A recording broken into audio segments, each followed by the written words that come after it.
నాకు ఈ పోస్టు వద్దు అని చెప్పి రిజైన్ చేసి తీసుకోపో చంద్రబాబు అని చెప్పి చెప్పింది. అంటే ఆ స్థాయిలోకి ముఖ్యమంత్రులుగా ఉన్న వ్యక్తులు. ఒక తుని అనేది ఒక చిన్న ప్రాంతం, ఒక మున్సిపాలిటీ. అందులో ఎవడు మున్సిపల్ చైర్మన్ అయితే ముఖ్యమంత్రికి ఏం సంబంధం? ఏమవుతుంది? నువ్వే ముఖ్యమంత్రి స్థానంలో ఉండవు, తునికి ఎమ్మెల్యే కూడా మళ్ళా మీ వాడే, ఏం తేడా పడుతుంది? అయినా కూడా ఇది పరిస్థితి. ఇంకొకటి అత్తిలి 20కి మనం గెలిచింది 16, వాళ్ళు గెలిచింది కూటమి ప్రభుత్వం గెలిచింది 4. ఆ 16లో ఒకడు సమ్ రీజన్ తను డిస్క్వాలిఫై అయినాడు. అంటే 15 మనకు, 4 వాళ్లకు. మరి ఎన్నికలు మనమే గెలవాలి కదా. అందరూ మన దగ్గరనే ఉండరు, వాళ్ళ దగ్గర కేవలం ఉండేది ఈ నలుగురు తోడు ఇంకొకడు ఎక్స్ట్రా పోయినాడు, 5 మంది. మిగిలిన వాళ్ళంతా మన దగ్గరే ఉండరు. ఇక్కడ ఎన్నిక జరపరు, ఎన్నిక వాయిదా మీద వాయిదా, పోస్ట్పోన్మెంట్, ఎందుకంటే నెంబర్లు లేవు. ఇది జరుగుతూ ఉంది రాష్ట్రంలో. ఇలాంటి పరిస్థితుల మధ్య, ఇంతటి దారుణమైన రాజకీయ వ్యవస్థల మధ్య మీ ప్రాంతాలలో మీ చోట్ల కూడా ఇదే రకమైన కార్యక్రమాలు జరుగుతూ ఉన్నా కూడా, ఇది పెద్దవి మాత్రమే చెప్పా. బహుశా మీ ప్రతి చోట కూడా ఇలాంటి ఘటనలు చాలా జరిగే ఉంటాయి.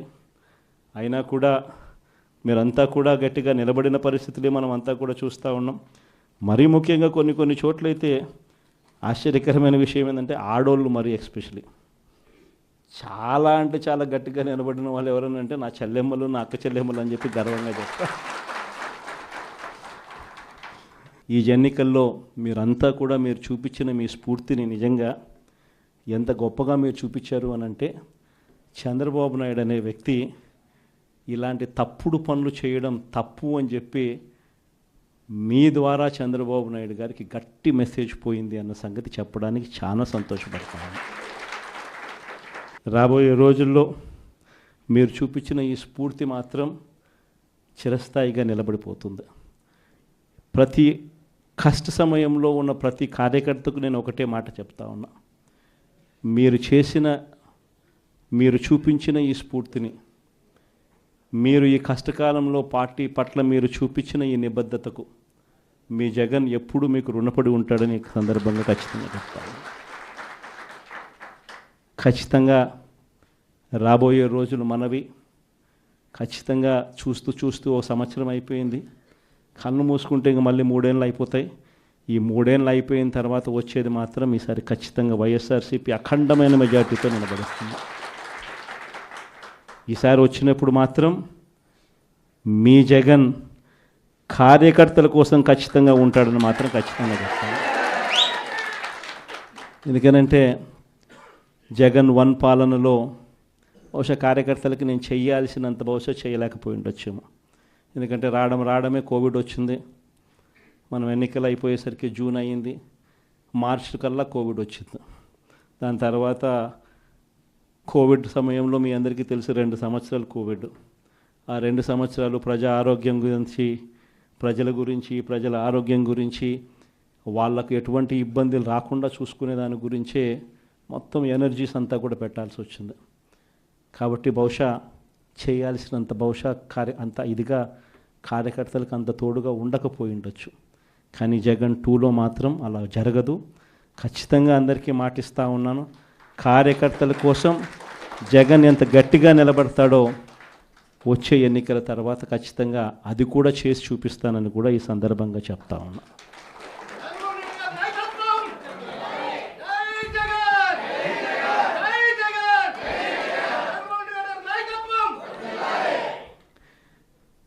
చంద్రబాబు నాయుడు గారి మాదిరి ఆయన మోసాలు నిజంగా ఈ మధ్యకాలంలో క్లైమాక్స్ అనేది మీ అందరికీ బహుశా తెలిసే ఉంటుంది.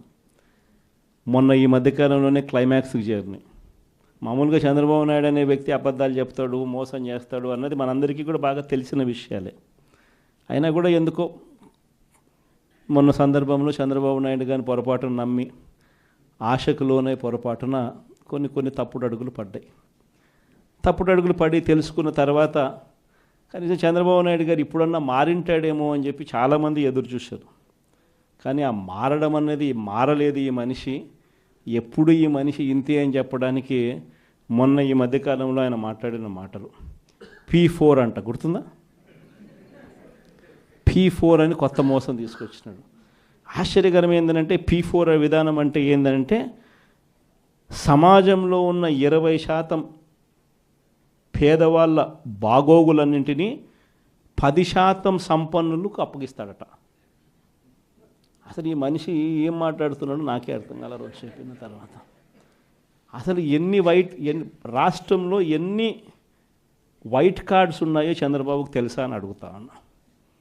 వైట్ కార్డ్ అంటే ఏంది? తెల్ల బియ్యం కార్డ్ అంటే ఏంది? బిలో పావర్టీ లైన్ అని, అంటే దారిద్ర్య రేఖకు దిగువన ఉన్న వాళ్ళు అనేదే కదా దాని అర్థము.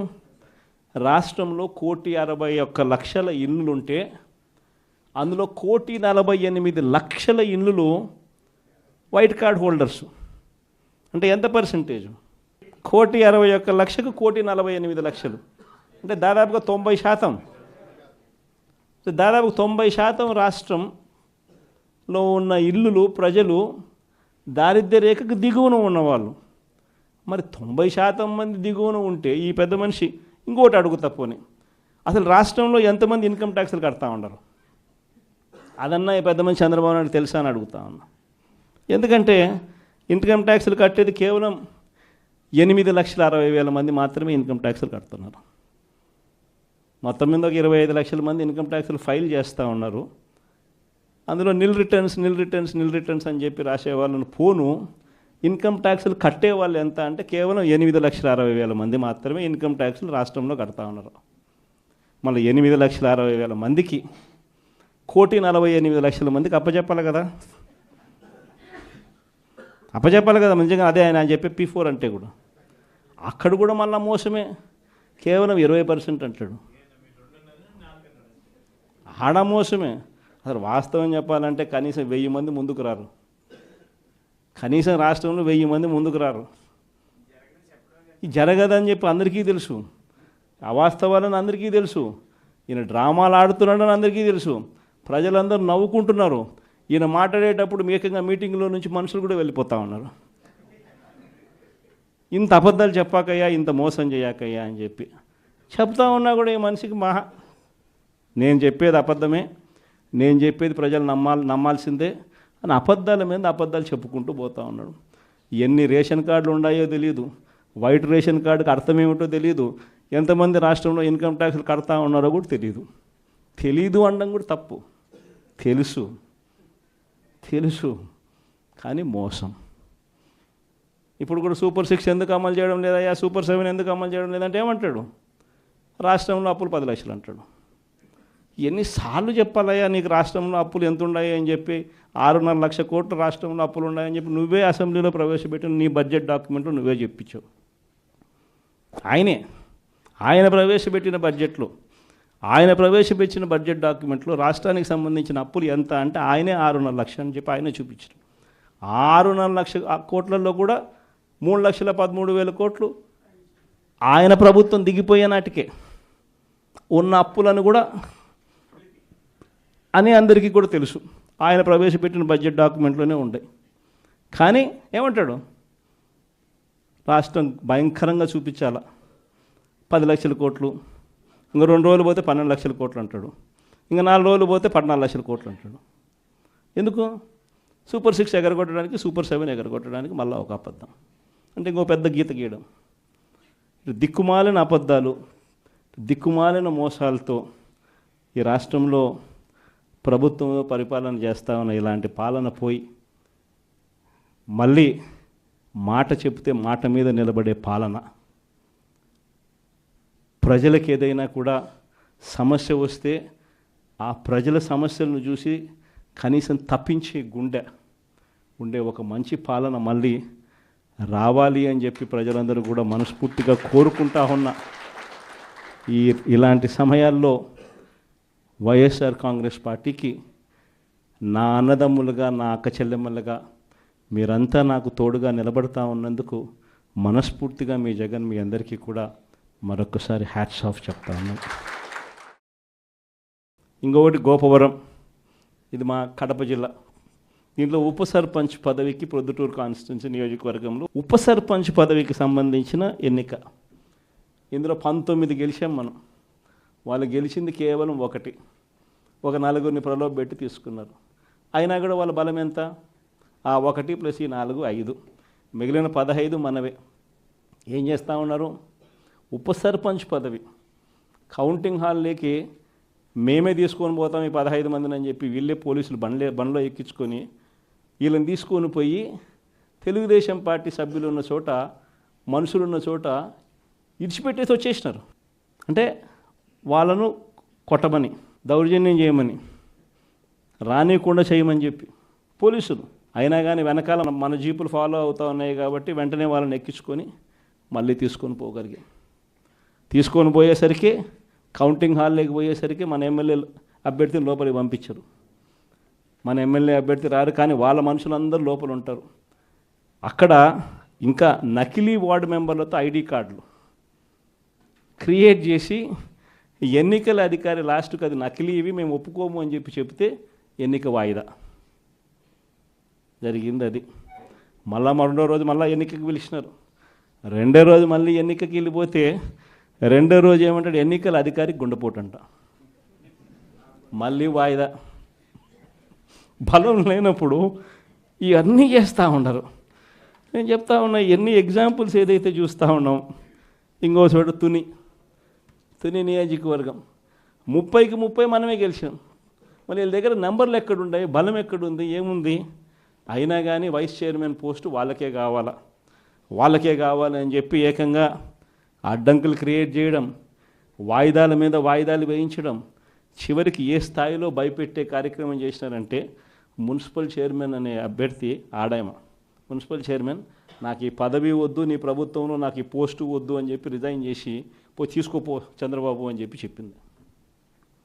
అంటే ఆ స్థాయిలోకి ముఖ్యమంత్రులుగా ఉన్న వ్యక్తులు. ఒక తుని అనేది ఒక చిన్న ప్రాంతం, ఒక మున్సిపాలిటీ. అందులో ఎవడు మున్సిపల్ చైర్మన్ అయితే ముఖ్యమంత్రికి ఏం సంబంధం? ఏమవుతుంది?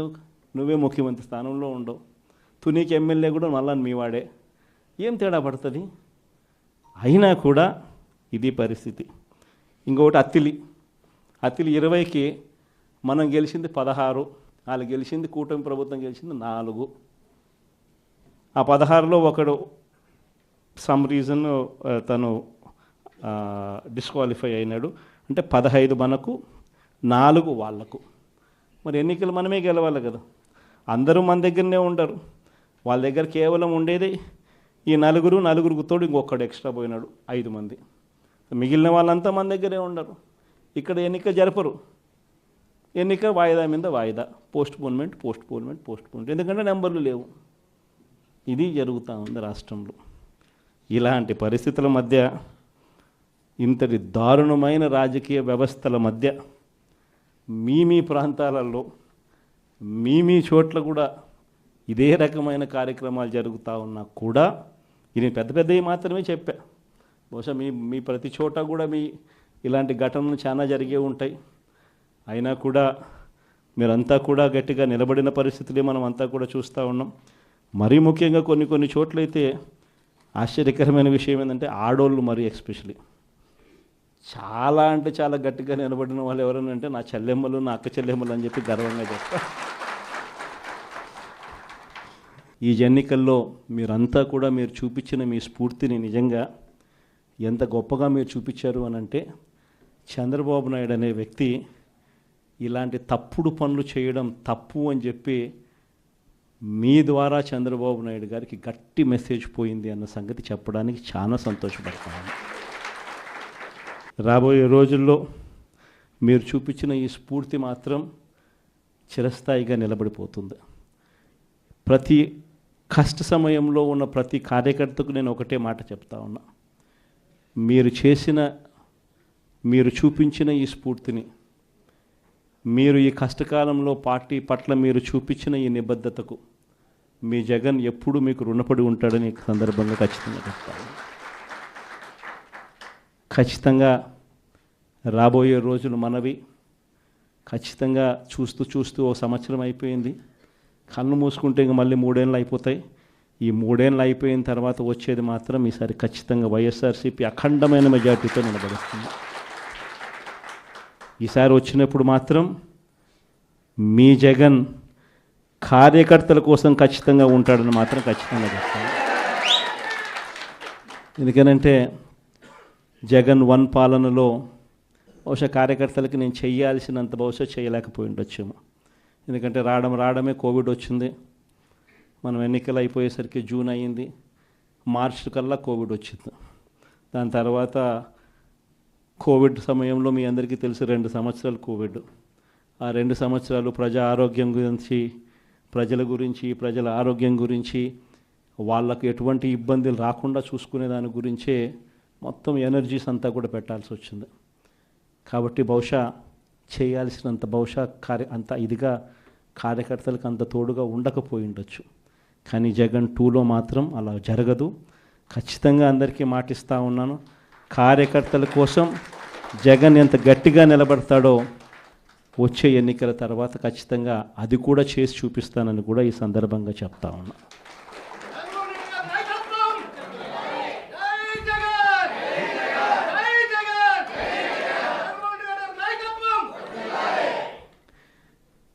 చంద్రబాబు నాయుడు గారి మాదిరి ఆయన మోసాలు నిజంగా ఈ మధ్యకాలంలో క్లైమాక్స్ అనేది మీ అందరికీ బహుశా తెలిసే ఉంటుంది. మొన్న ఈ మధ్యకాలంలోనే క్లైమాక్స్కి చేరినాయి. మామూలుగా చంద్రబాబు నాయుడు అనే వ్యక్తి అబద్ధాలు చెప్తాడు, మోసం చేస్తాడు అన్నది మనందరికీ కూడా బాగా తెలిసిన విషయాలే. అయినా కూడా ఎందుకో మొన్న సందర్భంలో చంద్రబాబు నాయుడు గారిని పొరపాటున నమ్మి ఆశకులోనే పొరపాటున కొన్ని తప్పుడు అడుగులు పడ్డాయి. తప్పుడు అడుగులు పడి తెలుసుకున్న తర్వాత కనీసం చంద్రబాబు నాయుడు గారు ఇప్పుడన్నా మారింటాడేమో అని చెప్పి చాలామంది ఎదురు చూశారు. కానీ ఆ మారడం అనేది మారలేదు. ఈ మనిషి ఎప్పుడు ఈ మనిషి ఇంతే అని చెప్పడానికి మొన్న ఈ మధ్యకాలంలో ఆయన మాట్లాడిన మాటలు P4 అంట, గుర్తుందా? P4 అని కొత్త మోసం తీసుకొచ్చినాడు. ఆశ్చర్యకరం ఏంటంటే P4 విధానం అంటే ఏంటంటే సమాజంలో ఉన్న 20% పేదవాళ్ళ బాగోగులన్నింటినీ 10% సంపన్నులకు అప్పగిస్తాడట. అసలు ఈ మనిషి ఏం మాట్లాడుతున్నాడో నాకే అర్థం కాల రోజు చెప్పిన తర్వాత. అసలు రాష్ట్రంలో ఎన్ని వైట్ కార్డ్స్ ఉన్నాయో చంద్రబాబుకు తెలుసా అని అడుగుతా ఉన్నా. వైట్ కార్డ్ అంటే ఏంది? తెల్ల బియ్యం కార్డ్ అంటే ఏంది? బిలో పవర్టీ లైన్ అని, అంటే దారిద్ర్య రేఖకు దిగువన ఉన్న వాళ్ళు అనేదే కదా దాని అర్థము. రాష్ట్రంలో 1,61,00,000 ఇళ్ళుంటే అందులో 1,48,00,000 ఇళ్ళు వైట్ కార్డ్ హోల్డర్స్. అంటే ఎంత పర్సంటేజ్? 1,61,00,000కు 1,48,00,000 అంటే దాదాపుగా 90%. దాదాపు 90% రాష్ట్రంలో ఉన్న ఇళ్ళు ప్రజలు దారిద్ర్య రేఖకు దిగువన ఉన్నవాళ్ళు. మరి 90% మంది దిగువన ఉంటే ఈ పెద్ద మనిషి ఇంకోటి అడుగుతా పోనీ, అసలు రాష్ట్రంలో ఎంతమంది ఇన్కమ్ ట్యాక్స్లు కడతా ఉండరు? అదన్నా ఈ పెద్ద మనిషి చంద్రబాబు నాయుడు తెలుసా అని అడుగుతా ఉన్నా. ఎందుకంటే ఇన్కమ్ ట్యాక్స్లు కట్టేది కేవలం 8,60,000 మంది మాత్రమే ఇన్కమ్ ట్యాక్స్లు కడుతున్నారు. మొత్తం మీద ఒక 25 లక్షల మంది ఇన్కమ్ ట్యాక్స్లు ఫైల్ చేస్తూ ఉన్నారు. అందులో నిల్ రిటర్న్స్ అని చెప్పి రాసే వాళ్ళను పోను ఇన్కమ్ ట్యాక్స్లు కట్టే వాళ్ళు ఎంత అంటే కేవలం 8,60,000 మంది మాత్రమే ఇన్కమ్ ట్యాక్స్లు రాష్ట్రంలో కడతా ఉన్నారు. మళ్ళీ 8,60,000 మందికి 1,48,00,000 మందికి అప్పచెప్పాలి కదా. నిజంగా అదే ఆయన చెప్పే P4 అంటే కూడా అక్కడ కూడా మళ్ళీ మోసమే. కేవలం 20% అంటాడు. ఆడ మోసమే. అసలు వాస్తవం చెప్పాలంటే కనీసం 1000 మంది ముందుకు రారు. కనీసం రాష్ట్రంలో 1000 మంది ముందుకు రారు. ఇది జరగదని చెప్పి అందరికీ తెలుసు. అవాస్తవాలని అందరికీ తెలుసు. ఈయన డ్రామాలు ఆడుతున్నాడని అందరికీ తెలుసు.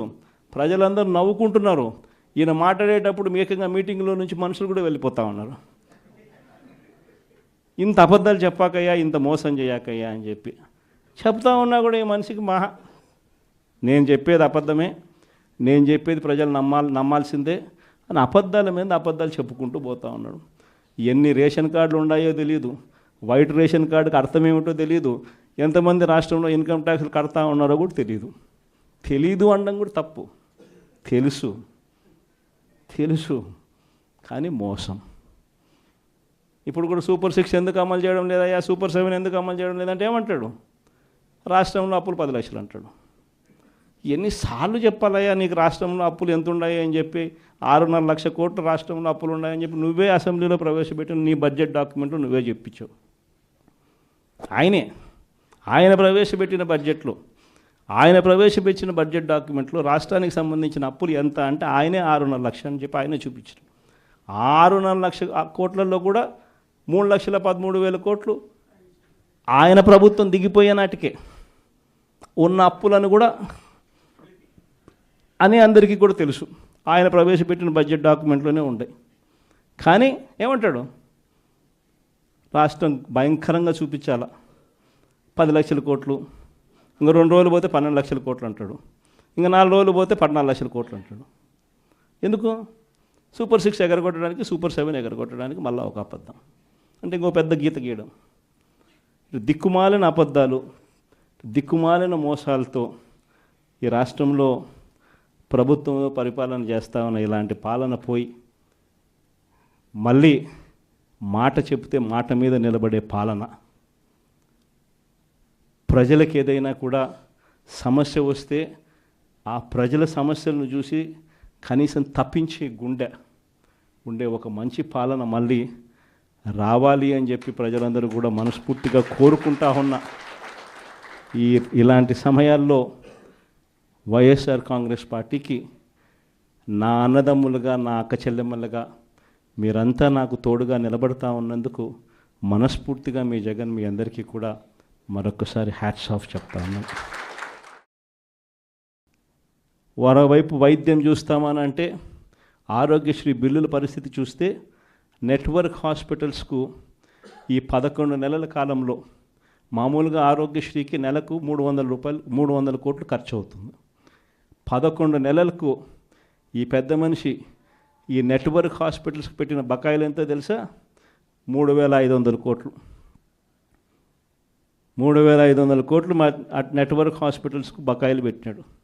అంటే ఆ 300 కోట్లు నెల నెల ఇవ్వాల్సింది 11 నెలల్లో ₹1 ఇలా. చివరికి నెట్వర్క్ హాస్పిటల్ ఆరోగ్యశ్రీ పేషెంట్లకు వైద్యం చేయడానికి సుముఖంగా లేని పరిస్థితి ఈరోజు రాష్ట్రంలో కనిపిస్తూ ఉంది. 104, 108 అంబులెన్సుల గురించి నేను చెప్పాల్సిన పనుల, గవర్నమెంట్ హాస్పిటల్ గురించి అంతకన్నా చెప్పాల్సిన పనుల, ఇక వ్యవసాయం గురించి మీ అందరికీ తెలిసింది. ఒక్క పంటకు గిట్టుబాటు ధర లేదు. రైతు అనేవాడు దళారీలకు ఈరోజు పూర్తిగా అమ్ముడుపోయిన పరిస్థితిలో ఈరోజు రైతన్న వ్యవసాయం చేయాల్సిన పరిస్థితి.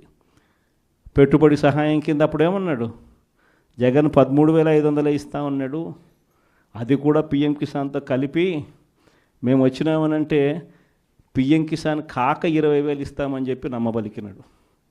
ఈయన వచ్చాడు, కనీసం ఆ జగన్ అన్న ఉన్నప్పుడు ఆ 13,500 అన్న వచ్చేది. ఇప్పుడు అది బాయ, ఆ ఇస్తానన్న ఈ 20,000 ఇది బాయ.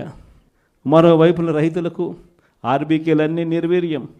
ఉచిత పంటల బీమా పూర్తిగా ఎత్తేసాడు. సీజన్ ముగిసేలోగానే ఇన్పుట్ సబ్సిడీ వచ్చేదాన్ని కూడా ఊడబెరికేశాడు. వెరసి చూస్తే రైతులకు పెట్టుబడికి డబ్బులు లేకపోగా కనీసం రైతు పండించిన పంటకు గిట్టుబాటు ధరలు కూడా లేని పరిస్థితిలో ఈరోజు రాష్ట్రం ప్రయాణం చేస్తూ ఉంది. మరోవైపున చూస్తే వాలంటీర్ వ్యవస్థ లేదు, ట్రాన్స్పరెన్సీ లేదు, పారదర్శకత లేదు, స్కీములు లేవు. ఉన్నదల్లా ఏమిటి అనంటే రెడ్ బుక్ రాజ్యాంగం నడుస్తూ ఉంది, విచ్చలవిడిగా కరప్షన్ జరుగుతూ ఉంది. మామూలు స్థాయిలో కాదు, విచ్చలవిడిగా కరప్షన్ జరుగుతూ ఉంది. పోలీసులు పూర్తిగా వీళ్ళ కాపలాదారులుగా వాడుకుంటా ఉన్నారు, వీళ్ళ బంట్రొత్తులుగా పోలీసులను వాడుకుంటా ఉన్న పరిస్థితులు కనిపిస్తూ ఉన్నాయి. ఇలాంటి పరిస్థితుల మధ్య జరుగుతూ ఉన్నాయి రాష్ట్రంలో ఈ ఉప ఎన్నికలు జరిగాయి. నిజంగా కొన్ని ఉదాహరణలు చెప్తా. ఎంత దారుణమైన పరిస్థితిలో ఈ రాష్ట్రంలో ప్రజాస్వామ్యాన్ని వీళ్ళు నడిపిస్తూ ఉన్నారు అని అంటే, తిరుపతిలో మీ అందరికీ గుర్తుండే ఉంటుంది, 48 స్థానాలు మనం గెలిస్తే వాళ్ళు గెలిచింది 1 స్థానం. తిరుపతి పరిస్థితి, ప్రజలు ఓటేస్తే ఇచ్చిన తీర్పు ఏమైంది? అక్కడ తిరుపతిలో మొన్న ఈ మధ్యకాలంలోనే ఎన్నిక జరిగింది డిప్యూటీ మేయర్ ఎలక్షన్లకు. ఏకంగా మన కార్పొరేటర్లు ప్రయాణం చేస్తూ ఉన్న బస్సును ఏకంగా పోలీసు వాళ్ళే అడ్డుకొని పోలీసు వాళ్ళే దాన్ని బస్సును ఆపి ఆ బస్సులో ఉన్న ఎమ్మెల్సీని ఆ కార్పొరేటర్లను పోలీసుల ఆధ్వర్యంలోనే కిడ్నాప్ బస్సు నిజంగా సిగ్గుండాలి ఈ మాదిరిగా చేయడానికి. విశాఖపట్నంలో జరుగుతూ ఉంది. విశాఖపట్నంలో ఉన్న 98 స్థానాలకు 58 స్థానాల్లో 56 స్థానాల్లో వైసీపీ గెలిచింది. ప్రజాస్వామ్యంగా మేయర్ వైసీపీ మేయర్. అలాంటి ప్రజాస్వామ్యబద్ధంగా గెలిచిన మేయర్ మీద అవిశ్వాస తీర్మానం. మన కార్పొరేటర్లందరినీ మనం క్యాంపులోకి తీసుకొని పోయి మనోళ్ళు పాపం జాగ్రత్తగా పెట్టుకునే ప్రయత్నం మనోళ్ళు చేశారు. క్యాంపులు లేకపోతే ఇళ్ళకు పోలీసులు వస్తున్నారు. వచ్చి భార్యలతో మీ మొగుళ్ళు ఏడుండారో మీరు చెప్పకపోతే మిమ్మల్ని స్టేషన్లోకి తీసుకొని పోతామని చెప్పి పోలీసులు విశాఖపట్నంలో 40వ వార్డు కార్పొరేటర్ ఇంటికి పోలీసులు పోయి భార్యతో మాట్లాడిన మాటలు నిజంగా అసలు ఏమన్నా బుద్ధి జ్ఞానం ఉన్నోళ్ళు ఎవరైనా చేస్తారా? పోలీసుల్ని మాదిరిగా వాడుకునే కార్యక్రమం. రామగిరి మండలం మన అనంతపురం జిల్లాలో ఇక్కడ కూడా ఆశ్చర్యకరమైన విషయం. ఉన్నటి ఎన్ని ఎంపీటీసీలు అంటే 9 మనం గెలిస్తే వాళ్ళు 1 గెలిచినారు. అనంతపురం జిల్లాలో రామగిరి అనే మండలంలో ఈ కాన్స్టిట్యున్సీలో 10 ఉంటే వాళ్ళు 1, 9 మనకు. ఎవరు గెలిచాలి? యాక్చువల్గా మన వాళ్ళే గెలవాలి కదా, సంఖ్యాపరంగా చూసినా ఏం పరంగా చూసినా. కానీ పరిస్థితి ఏమిటి చూస్తే అక్కడ ఎస్ఐ మన ఎంపీటీసీలందరినీ కూడా ప్రయాణం చేస్తూ ఉన్న ఏకంగా పోలీస్ ప్రొటెక్షన్ ఇచ్చి నేను తీసుకపోతాను మీ ఎంపీటీసీలందరినీ అని చెప్పి ఆయనే పోలీస్ ప్రొటెక్షన్ ఇచ్చినట్టుగా బిల్డప్ ఇచ్చి కనీసం ఆయన తీసుకుపోతున్నాడు అంటే దారి మళ్ళిస్తాడు. దారి మళ్ళించి ఆయన కిడ్నాప్ స్వయంగా చేస్తాడు. చేసి అక్కడ వీడియో కాల్ పెడతాడు. తెలుగుదేశం పార్టీ ఎమ్మెల్యేతో video call. Telugu Desam party MLA ఆయన కొడుకు వీడియో కాల్లో మన ఎంపీటీసీని ప్రలోభ పెట్టే కార్యక్రమం ఎస్ఐ ఒక బ్రోకర్గా ఎస్ఐ బిహేవ్ చేస్తాడు వీడియో కాల్ పెట్టి. అప్పటికి మన ఎంపీటీసీలు వినకపోయేసరికి ఏం చేశాడు? ఈయనే కిడ్నాప్ తీసుకొని పోయి ఏకంగా మండల కేంద్రాలయంలో వీళ్ళందరినీ నిర్బంధించి బైండ్ ఓవర్ చేస్తారు. అక్కడికి మన ఎమ్మెల్యే మన మాజీ మంత్రి అక్కడ మన మహిళ మాజీ మంత్రి ఇద్దరు వెళ్ళి అక్కడ ధర్నా చేయాల్సిన పరిస్థితిలోకి వాళ్ళు పోయి మన ఎంపీటీసీలను మనం తీసుకొని మనం పోతే మన వాళ్ళ మీదనే కేసులు. చివరికి అంతటితో కూడా ఆగిపోలే. ఆ మండలంలో భయం రావాలట. ఆ మండలంలో భయం రావాలని రామగిరి మండలంలో ఏం చేశారు? ఒక ఇంపార్టెంట్ బీసీ లీడర్ను లింగమయ్య అనే ఇంపార్టెంట్ బీసీ లీడర్ను చంపేసినారు. ఎక్కడికి పోతా ఉంది నిజంగా? పోలీసులు ఏం చేస్తూ ఉన్నారు? పోలీసుల సమక్షంలో ఏకంగా చంద్రబాబు నాయుడు గారు ప్రతి కాన్స్టిట్యున్సీలో చేయిస్తూ ఉండేది ఏమిటి? ఇదే నిజంగా ప్రజాస్వామ్యం?